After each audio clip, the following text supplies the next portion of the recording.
Okay, good morning again. So for this session, we will discuss the digital self. So tapos na tayo sa political self, which is somehow social din siya. Digital self is also social kasi the term digital is dapat dito digital self, the social media self, ganyan. Although parang ginawa ng digital kasi not only social media but also the emails, no, ganyan. LinkedIn, yan. Although social media din yung mga yun, technically speaking. But they're para all-encompassing na lang is digital self. A few years ago, I think siguro mga 5 years ago, kung sasabihin mong meron tayong digital self, or di, sabihin ng 10 years ago, kung sasabihin natin na meron tayong digital part of ourselves, parang walang maniniwala sa'yo. Di ba? Parang, anong digital self, digital self? Hindi naman yung totoo. Parang ano lang yan, parang pet fad. Parang fad lang siya. Fad lang yung Facebook, parang Friends. Nabutan niyo pa ba yung Friendster, guys? Hindi niyo na alam yung Friendster. Meron ba akong kabatch dito? Wala may alam ng Friendster sa inyo? Wala. No comment kayo, no? So, before yung Facebook, meron tayong Friendster, no? That was 2008 ba? 2009. 2006 to 2008, dun siya sumikat. Sobrang dami nagpa-Friendster sa Philippines and parang ano siya, phenomenon talaga siya. Elementary ako nun eh. Tapos, nung nauso yung Facebook, ayun, na unti-unting nawala si Friendster. Tapos si Facebook and then si Twitter and then so dumami na. So yung mga yan, dati parang social media lang sila as in parang friends lang, di ba? Magpo-post kayo ng picture, magko-comment kayo sa mga picture, magla-like kayo and so on. Dati ganun lang siya. Pero nowadays, it became a commodity. It became an essential part on our daily life, no? For example, yung mga iba kumikita sila sa Facebook, no?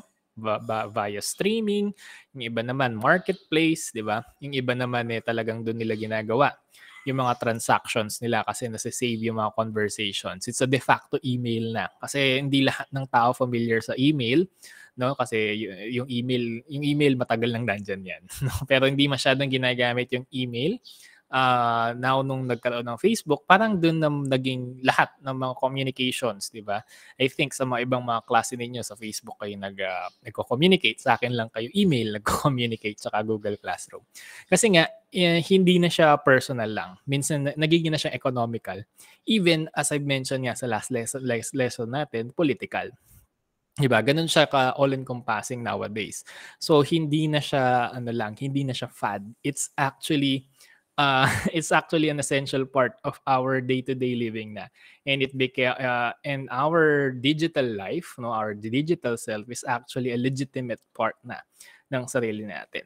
Okay? So, just like other parts of ourself, the digital self is just, yun nga, part lang siya. But still, it really plays a big role in our life. But there's something unique about the digital self. Okay? So, digital self kasi, this is something that you can modify at your own will. No? This is something that you can embellish. No? This is something that you can improve. No? Kumbaga, yung true self mo or yung IRL self, no? Ano yung alam niyo yung IRL self? So, alam niyo naman yung Gen Z kayo. Yung IRL self ninyo is it can be somewhat different or even remotely different or even talagang hindi the same yung digital self ninyo. But anyway, so yung ano lang yan, another form of ideal self and real self. No, digital self can be anong tawag dito, it can be a manifestation of your ideal self kung titignan natin. Kasi ideal self is something that is ideal, something that you can morph, something that you can change in your mind, no? But digital self, hindi lang siya sa mind. You can actually change your appearance, no? Mga filter, ganyan, o kaya naman angles, no? Para hindi ka magmukhang, para hindi matago mo yung double chin mo, itataas mo ng konti yung angulo, di ba? O kaya naman yung makeup, digital makeup, di ba? And so many things that you can actually modify on your digital self. So that's why I think it's an extension of the ideal self. And as an extension of ideal self, It can become inspiration, no, to become to improve ourselves, and it can also become a tyrant that will demand us, no, so many things para ma-achieve natin yung ideal na yun. So we will talk about digital self in this lecture. Haba ng intro natin. So what are the learning outcomes? We define digital self, explain the mobile phones, internet, and social networking in digital self, identify the Filipino values of social networking, explain the role of the government, school, and church in prevention of identity theft, false information, and fake news, and describe the provisions of Data Privacy Act of 2012. So, although di ko na masyadong yung Data Privacy Act of 2012, siguro next meeting, no, pag i-ano natin siya ng mas masinsinan. But basically, Data Privacy Act of 2012 is an act to protect our privacy, no? Especially kapag nag-gather ng information yung government natin. So mamaya bigyan natin ng pahapyaw. Okay. So digital self. Among Filipino youth, the use of digital technology has now become part of the self, the digital self, as I mentioned a while ago. So the digital self is the aspect of the self that is expressed or shared to others through the use of through the use of digital technology, especially the internet and social networking. Okay? So kung meron kayong internet and lagi kayong nasa internet, di ba? Try nyo i-track yung sarili nyo ilang oras kayo sa internet. So, meron tayong 24 hours. 8 hours doon, natutulog tayo or so we thought. So, let's just say na 8 hours ka natutulog. So, that is 16 hours. So, yung 16 hours mo, ilang oras doon yung nasa internet lang. I think meron sa inyo na umaabot ng 4 hours, no? Even 4 hours. Some of you will have 10 hours, no? Ganun na siya ganun na siya ka-prevalent sa population natin, especially sa inyong mga students, no? Kasi you're not only using social media as a tool for socialization, you're also using it now for your classes, for your studies, di ba? Parang ang hirap mabuhay ng walang Facebook ngayon. Lahat ng mga group projects ninyo nasa GC na ninyo, nasa group chat na ninyo. 'Di ba? So kaya ang sa mga nagiging pabigat sa grupo, ang dali lang nilang ma-detect, no? Pag hindi sila nagsisin, 'di ba? Tapos isusumbong niyo sila sa prof ninyo, meron kayong proof na hindi nga sila nagpa-participate. I-screenshot niyo lang na hindi sila nagsisin, 'di ba? 'Di ba? So, ang dali ng buhay kapag merong GC, 'di ba? Sabi nga nila. And even sa trabaho, ginagamit yung GC sa Facebook. To which personally I'm not really a fan of, but kailangan kasi majority of employees are using that. So wala akong magagawa. Kaya ang ginawa ko sa mga estudyante ko, bawal lang Messenger, email na lang kasi kumbaga meron ka nang GC sa work, meron ka pang GC sa klase. Parang nakakalito. Hindi naman ako ganun galing sa multitasking. Kaya ginawa ko na lang sa email yung mga students and then sa Facebook yung mga sa trabaho. But anyway, kumbaga point lang nito is talagang meron na tayong presensya, no, sa digital world. And we can actually present ourselves, no, in the digital plane. And we can present ourselves in the digital plane however we want. And hopefully for the positive. Kaya kailangan din natin siyang makilala. So on networking sites, users normally disclose personal information such as name, age, birth date, address, and contact number. Some users provide very personal information about themselves such as likes and dislikes, and etc. And then this sharing of personal information in social networking sites may be related to adolescents' strong desire for social approval and acceptance. Similar can be said about adults. One thing that is really appealing, no, sa social media is our ability to broadcast ourselves. Okay? Yun yung pinakabentahe ng mga social media sites. You can broadcast yourself. Kahit ano pa yung motivation mo, ano ba yung intention mo, no? The fact is you can broadcast yourself. There are so many reasons why people broadcast themselves. First of all, they want jobs. Second, they want attention. Third, they want approval. Fourth, they want acceptance. And all of these things coalesce in a single social media site. And then you will have Facebook, you will have Twitter, no? And then para ma-rewardan ka pa, no? Para ma-rewardan pa yung mga tao to share more about themselves, meron tayong mga tinatawag na mga like, di ba? Like, heart, reacts. Yun, reacts na pala yung tawag ngayon. And, di ba alam niyo yun, yung feeling na gano'n na magpo-post kayo ng something, let's say for example, picture ninyo, and then may magla-like, no?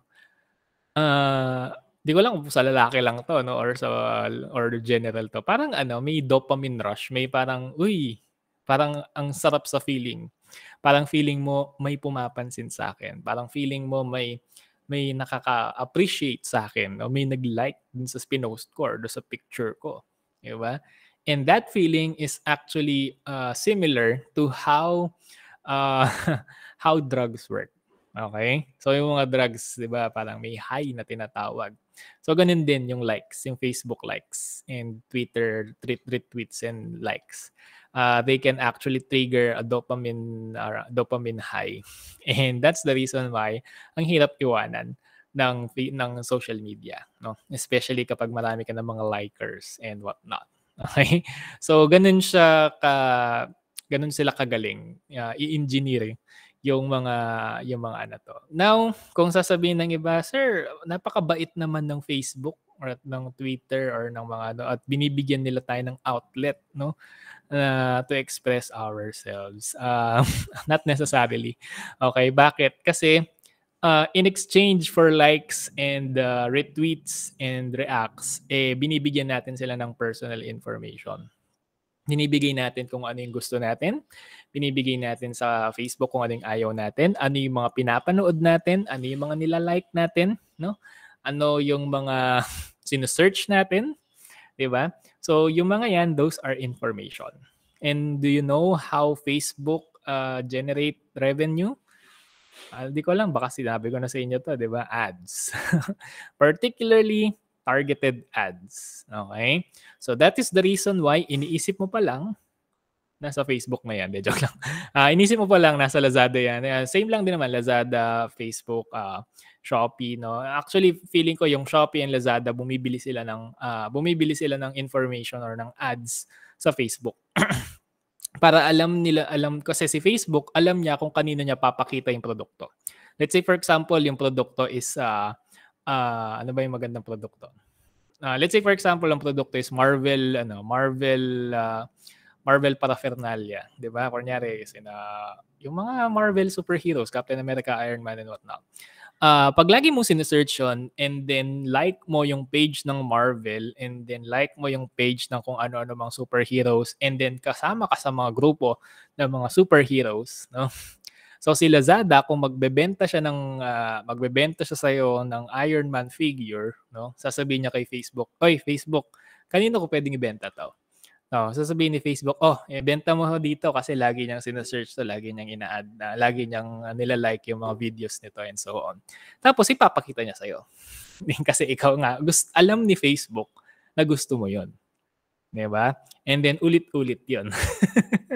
Lalo na kapag sinearch mo na siya sa Lazada o kaya sinearch mo na siya somewhere sa internet, no? Ulit-ulit lalabas 'yon.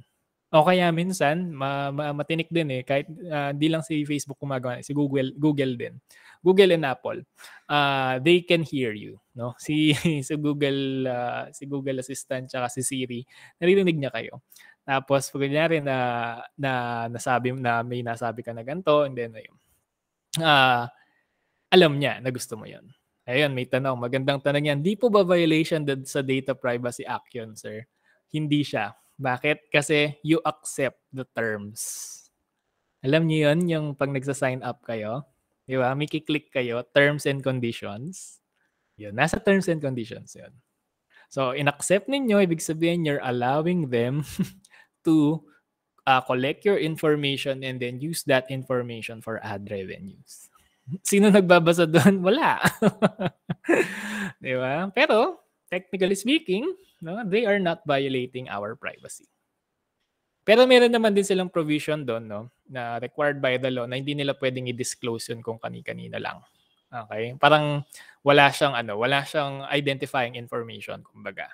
Parang hindi nila, kunyari si Facebook, hindi niya naman sasabihin na itong taong to, ayan yung gusto ng Hindi. Ang gagawin ni Facebook, kukunin niya yung ad, ibibigay niya sa'yo.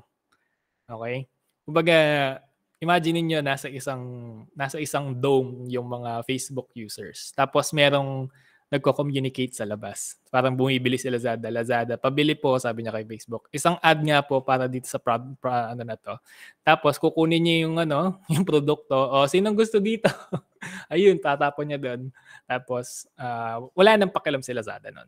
Ang pakialam na Lazada noon or ni Shopee noon or kung sino man yung bumibili ng ads, kung kung magkaka-sales ba sila. Okay? So, ganun sila. We are just numbers in the eyes of Facebook.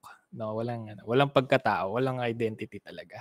It can be a good thing and it is also a bad thing kasi we're being dehumanized, no? But it is what it is. That's how social media site generates revenue, no? Walang libre, no? Tayo ang produkto ni Facebook. Tayo ang binebenta ni Facebook. Okay? Kaya natatawa ko pag parang akala ng iba, pag libre ang website, libre talaga. Hindi. No? Pag libre ang website, pag wala kang binabayaran sa website, ikaw ang produkto. Okay? Ikaw ang produkto. Yung users, yung mga produkto. Now, sa Netflix, on the other hand, dahil binabayaran mo sila, no, meron kang monthly subscription sa kanila, you are actually buying the content of Netflix. And same with Spotify. Okay? Pero kung libre, di ba? Anong meron pag libre? Ads. Ikaw ang produkto pag libre lang. Okay? So, tandaan nyo lagi yan. Walang libre sa mundo. Akala nyo may libre? Hindi. Hindi totoong libre yan. For example, bibigyan kayong libreng pakain ng kung sino-sino, di ba? Sinong libreng pakain ni ganito? Libreng trabaho, libreng ganito niya. Hindi libre yun. Kailangan pa rin kumuha ng, for example, yung mga sa politika, di ba? O bibigyan ng libreng ganito, libreng ganyan. Libre ba talaga? Hindi. Saan kukunin yung taxpayers' money? No, may tax na nagbabayad. Sino yung nagbabayad ng tax? Ako. Ikaw. Di ba? Yung VAT. Nagbabat kayo. Ako nagbabayad ako ng tax, no? And whatnot. So, walang libre sa mundo. So, in the case of digital self, in the case of social media sites, no, yung mga eyeballs ninyo or kayo mismo ang produkto nila. So, gusto ko lang din sabihin to para alam nyo, para aware kayo kung ano yung ginagawa din ng Facebook sa inyo. Para aware kayo kung ano yung ginagawa ng mga social media sites sa inyo. Pinipirahan din nila kayo. Hindi lang nila sinasabing direkta. Is that a good thing? Kumbaga, may nakukuha naman tayo, di ba? May nakukuha naman tayong social approval. May nakukuha naman tayong acceptance. And then some are even monetizing it. Di ba? For example, yun nga, nag-stream sila, nagbebenta sila sa Facebook. So I guess that's a win-win. But if you're not making money in Facebook, no? And nagiging nababad trip ka pa sa buhay mo dahil sa Facebook kasi nakakainggit yung mga pinopost ng mga friends mo, parang lugi ka, di ba? Mag-deactivate ka na lang. So, naliligaw yung usapan natin. Balik tayo. So, similar can be said about adults, no? Akala nyo mga adolescent lang ang natatrap sa ganitong klaseng cycle, pati mga adults. Even myself, okay? Di naman ako perfecto. Isa din naman akong tao na nahuhulog sa patibong ng Facebook. Kaya, parang hindi ako mahulog sa patibong ng Facebook. Tinanggal ko na lang ang Facebook. Tinanggal ko na lang. Hindi rin ako nagti-TikTok. Mas matindi ang TikTok. No, mas matindi ang TikTok sa gathering of information niya. Kasi after niyang i-gather yung information niya, allegedly daw, nilalagay niya yon sa China. And we do not know anything about how China regulates their information. So if you want to know more about that, you can search about it, kung paano ba ginagamit ng China yung mga information na meron siya. Anyway, so yun, digital technology includes all types of electronic equipment an application that use information in the form of numeric code. Digital technology includes the use of devices and that process and use digital information. So forms of digital technology includes the use of mobile phones. The rise of mobile phones has resulted in the widespread use of internet and social networking. As I mentioned nga, no, nag-umpisa to I think nung 2016, 2017. Doon na talaga parang mas naging prevalent yung mga phone. Nagmura yung mga phone. Imagine niyo nung natatandaan ko nung high school ako, ang phone na may camera during that time nasa 16,000. 16,000 tapos yung RAM niya hindi man umabot ng 1 gig. Wala mang 1 gig yung RAM, 512 MB lang. Tapos ilang megapixel lang yung camera niya. Tapos ang bagal. 16K.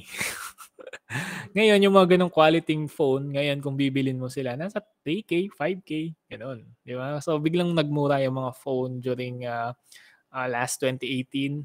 2017 actually. 2016, 2017, 2018 yan, nagmura sila. And ayun, biglang mas naging prevalent and mas maraming gumamit. So, mas maraming naging produkto yung mga social media sites. Kaya, ayun. So mobile phones are ever more becoming part of the daily life of today's youth. So lalo na sa mga Gen Z, no? Sa mga Gen Z, hindi na sila masyadong familiar sa PC or sa laptop. Mas familiar sila sa mga phone. Kaya parang, kumbaga yung buhay nyo, phone. Kasi yan na yung technology nyo. Kasi kami nun, kami mga millennial, nung teenager kami, hindi phone yung ano namin. Kasi yung mga phone namin, mga ano, yung mga, alam niyo yung hindi colored, basta parang ano sa brick game lang, ganun. Ang mas kinagigiliwan namin nun is mga PC. Kaya yung mga millennial nyo, yung mga hindi naman mga kuya ate ninyo na millennial, usually talaga, mas ano sila sa PC. Although, pag babae, phone na. No? Pero sa mga lalaki, mas ano sila sa PC. Ito sa inyo, mobile phone. Diba? Pansin nyo? So digital technology allows the user to keep in touch, connect with people, and be updated on the activities and the whereabouts of others. Diba? Ang dali lang malaman kung nasan yung mga kaibigan ninyo. However, the use of digital technology limits the face-to-face interaction with others and drawn people away from meaningful and intimate communication with families and friends. So ito yung downside naman ng digital technology. Parang lahat na lang chat na. And mas na-exacerbate pa to noong pandemic. Di ba? Nung pandemic, nung walang face-to-face, di ba? So na-stuck kayo sa non-face-to-face communication. If there's a good thing naman siguro na nangyari dahil dito, parang naano kayo, napurga kayo sa napurga kayo sa digital communication, I think, no? Kaya I think most of you will or I think some of you will agree naman that dahil napurga kayo sa digital communication, yung iba excited na sa face-to-face interaction. Lalo na nung inallow na ng government yung paglalabas-labas, yung socialization. So, na-appreciate ninyo somehow yung face-to-face communication na limit nung kasagsagan nung nababana pa tayo sa digital communication. And it came to a point na marami akong mga estudyante or mga kilala or mga tao na parang sa digital communication sa chat napaka close nila pero in person wala. Hindi nag-uusap. Parang, ha? Ba't ganun? And then marami sa mga ibang tao ngayon, lalo na sa mga bata-bata, no? Yung mga mas bata sa inyo, yung mga talagang nabuhay sila ng kasagsagan talaga ng iPhone, iPad, tsaka kung ano-ano, na hindi na sila marunong sa social interaction. No? Hindi sila marunong makipag-usap sa ibang tao, hindi sila marunong mag-present sa harap ng klase, no? Kasi nga parang masyado silang na spoil kumbaga ng digital communication. Kasi iba pa rin talaga yung face to face, 'di ba? Makikita mo lahat, mararamdaman mo lahat ng kaba, ng excitement, ng mga non-verbal cues na mga kausap mo and so on. So, iba pa rin talaga no kung marunong kayong makipag-usap in person. Kasi iba talaga, kumbaga hindi mawawala yung talking to people in person. Although some can argue naman, pero matagal pa na yung digital na lang lahat. Okay? And then families and friends, I think nung pandemic din, I mean especially the family, no, mas naging face-to-face yung communication nyo. Whether it's a good thing or a bad thing, mas naging face-to-face, no? So, na-limit din yung power ng technology sa mga families. Although, syempre, case-to-case basis pa rin yan. So, the growing use of the internet and social networking changes the social behaviors of individuals, families, and societies. And I think this is very noticeable naman, especially nung pandemic and now na after ng pandemic na. Iba na yung mga ways, no? For example, sa academe lang, di ba? Ngayong na-discover na that there's this thing we call remote learning, di ba? Ang dami nang nag-open up na mga bagong mga mode of learning. Na actually yung YouTube ko nga mas sumikat siya dahil nga dito sa pandemic. I mean, actually, nagawa siya nung pandemic. So, parang nagkaroon ng idea yung mga tao, pwede pala. Pwede pala mag-aral online. Di ba? So, some of you will not agree, but some of you will agree that mas effective yung online learning for them. Di ba? Kasi kanya-kanyang hiyang yan. Lalo na sa mga introvert. Mga introvert, hindi naman nila kailangan talaga ng social interaction. So, mas nag-enjoy sila sa online class. Sa mga extrovert naman, mas na-appreciate nila yung mga klase nila, no? Kasi nga, mas nag-enjoy sila kapag meron silang kasama or meron silang kausap and something like that. Di ba? Yung mga yan, nangyari yan dahil nga sa use natin ng digital media. Hindi ko baga yung mga realizations na to, yung mga behaviors na to, hindi sila mangyayari kung wala yung mga digital websites or mga digital things na meron tayo ngayon. Okay? So, do you have any questions pala before we proceed? Na naman. Sige. So, social networking in the Philippines. So, the Philippines has the fastest growing internet population in Southeast Asia, and the rise is attributed to social networking. So, majority of the Filipinos use the internet primarily for social networking. And we are the biggest users of Facebook. Okay, so we are one of the biggest users of Facebook. So, talagang inaalagaan tayo ng Facebook kasi nga malaking kita nila sa atin. Siguro, one thing kung bakit talagang sobrang addict yung mga tao sa social network is that lalo na dito sa Philippines is that yun nga very kasi ang mga Pilipino, very social ang mga Filipino. No, they like to share stuff, they like to communicate with other people, no, they like to network with other people. Kaya tapos meron tayong, kumbaga hindi naman tayo poor country, no? Medyo may developing country naman tayo. So afford natin mag-phone, afford natin mag-internet. So talagang mas malaki yung chance na talagang dumami ang users ng social media sa Philippines. Kaya talagang isa tayo sa mga hotspot, no? Isa tayo sa pinag-aagawan ng mga social media or social networking sites. Kasi malakas tayo.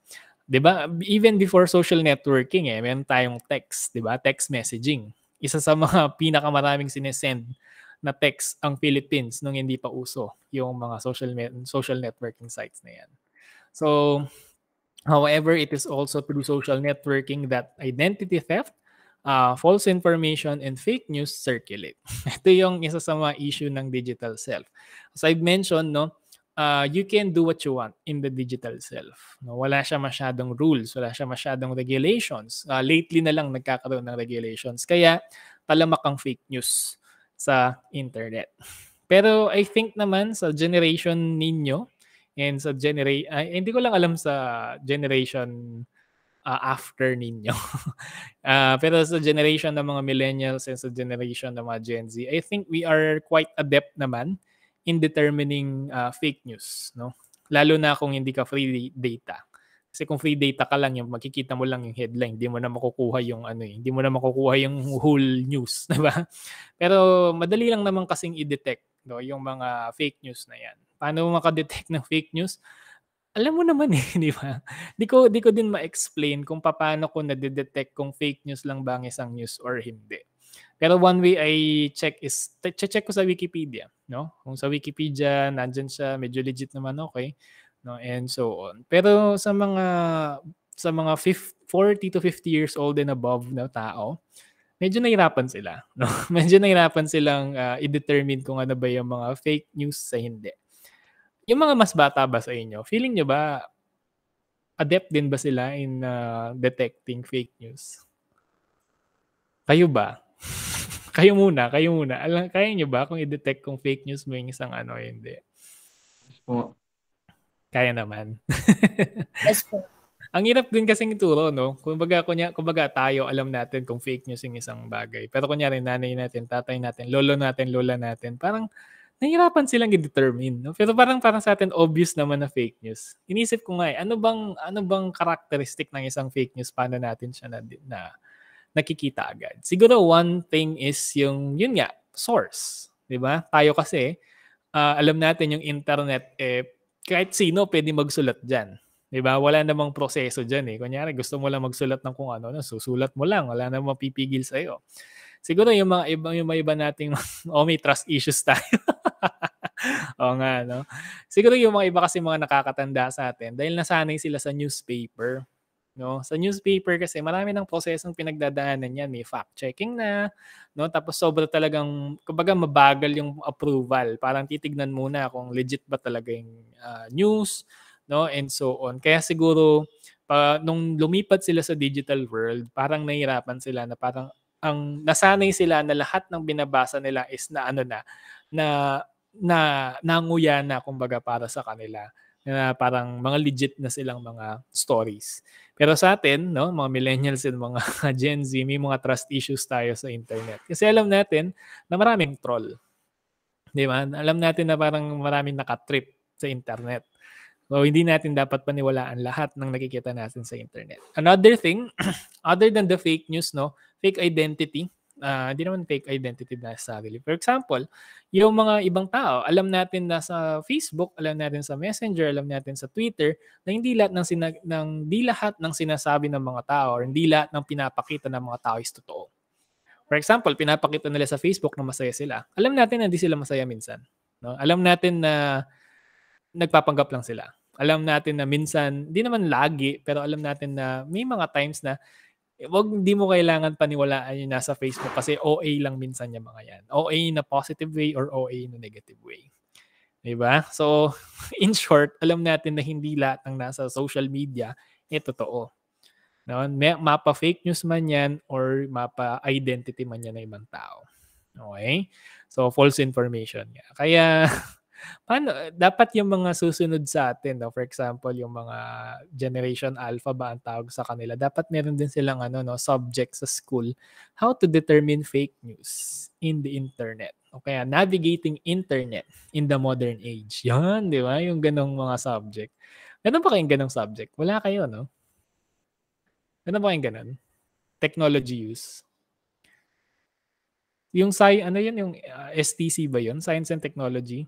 Meron ba kayong topic na ganun? Sa STC din niya? Social media use. Wala kayo? Dapat gumawa yung CHED tsaka yung DepEd ng curriculum. Isama sa curriculum yung how to detect fake news. Tapos pwede mag-sit in yung mga nanay at tatay at mga lolo at lola natin, di ba? para alam nilang paano makita yung fake news na hindi. But anyway, so yun. Thus, the church, schools, and the government of the Philippines makes effort to prevent and effectively manage the spread of identity theft, false information, and fake news. So now, what is identity theft? Ang identity theft, ito yung mga nahahack ng mga account. Okay? From Facebook account to bank accounts. Diba? May nangyayaring ganyan eh. So, paano na-hack yung mga bank account? Meron tayong mga tinatawag na phishing emails. No? So, sa phishing emails, parang may magsisend ng email sa isang tao.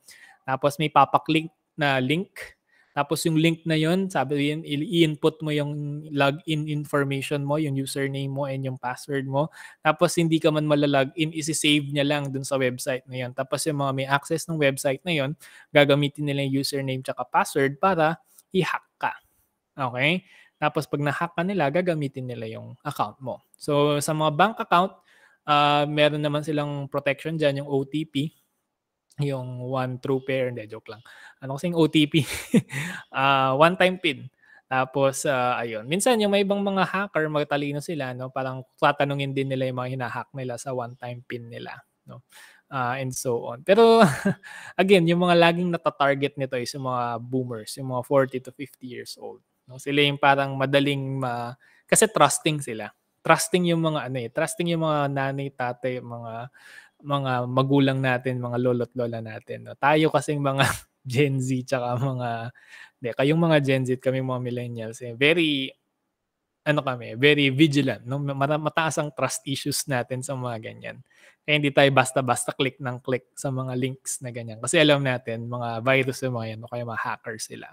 Di ba? So, uh, uh, sa mga hindi pa ganun sa mga hindi pa ganun ka-adept sa pag-detect ng mga ganyang klaseng mga hack, basically ganito lang, wag mong pamigay, no? Wag kang mag-login kung saan-saan.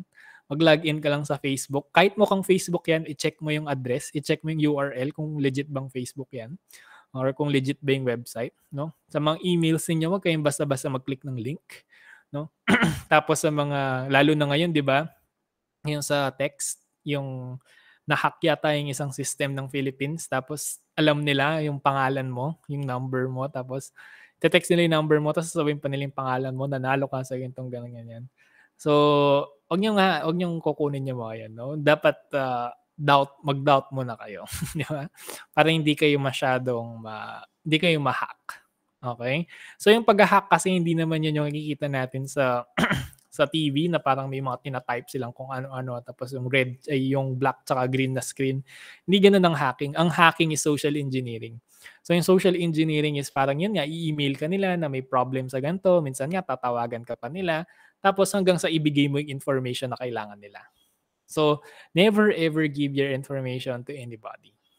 Dapat kayo, sa inyo lang. Huwag kayong masyadong tiwala sa ibang tao. Kahit sa akin, joke lang. So, lalo na kung kunyari bank account na yan, no? Kaya sa mga personal accounts ninyo, huwag niyong ibibigay kahit kanino yan. Kasi malaking part na ng buhay natin yung mga account na yan. Kapag na-hack yan ng ibang tao, malaking damage yung magagawa nila. Either it's personal damage, relationship damage, and even financial damage. And of course, yung reputation damage, no? Maraming nagiging nag-out sa closet sa mga computer shop pag iniiwan nila yung mga computer nila. Alam niyo ba yun? Yung mga kabarkada namin na kunyari, magsi-CR sila, kabalik nila, nag-out na sila sa Facebook. Tatawa lang pag naaalala ko. Tapos sasabihin nila, na-hack po ako, gaganon sila. Huwag niyo pong paniwalaan yung pinost kanina and so on. But anyway, so that's how digital self works, no? Last to. So, as I've mentioned, yung digital self natin is also a quite important part of ourself. It's actually na siya, parang second life na natin. Hindi naman second life na muntik ka na namatay. Ibig sabihin second life parang another version of ourselves na siya, no, in the digital plane. So it really matters on how we present ourselves, no, in the digital world because it reflects who we are in the real world. And also, no, parang yun nga, ideal self and real self lang yan. Dapat hindi sila masyadong malayo sa bawat isa. Kasi kung sobrang layo ni ideal self or ni digital self sa real self mo, parang magkakaroon ka ng anxiety. What if ma-discover nila na fake lang palang ginagawa ko sa internet? 'Di ba? Parang may may something wrong kapag ganun masyadong malayo si digital self mo sa real self mo. Kasi nga, yun nga sinasabi ko, yung real self and ideal self dapat halos magka-same yan. No? Di ko naman sinasabing kung ano ka sa totoong buhay, yun lang lagay mo sa digital self mo. Kasi broadcasting yourself din yan lalo na pag naghanap ka ng trabaho, naghanap ka ng jowa, di ba? Naghanap ka ng kung ano, no? Kailangan mong lagyan ng konting flair, kumbaga, no? Kumbaga, the best version of who you are yung ilalagay mo sa digital self mo. But that is not necessarily lying. You're just embellishing. You're just focusing on your good side. Diba? Wala namang masama kung i-focus mo yung good side mo sa internet. Diba? Basta wag mo lang masyadong gamitin ng internet para mag-wishful thinking. And lastly, of course, digital self is the digital self or the digital world is just a digital world. Okay? Hindi siya reflection talaga ng real world. Again, digital world is just the ideal version of our world. So, hindi siya wala din yung complexities ng buhay. Like for example, in face-to-face conversation, maraming mga nangyayari, may mga non-verbal cues, may mga shift in tone and whatnot. Sa digital world, walang ganyan. Masyado siyang sterile, masyado siyang one note lang. So wag nating i-confuse yung digital world sa real world. So again, it's important na magkaroon tayo ng presence sa digital plane. But at the same time, we must recognize that the real world is still the more important world that we live in. Okay? So with that, do you have any questions or clarifications or anything? None po, sir. Wala? Sure kayo? None po. O, sige. So kung wala na kayong tanong, edi tapos na tayo sa ating lesson. So stop ko na yung recording.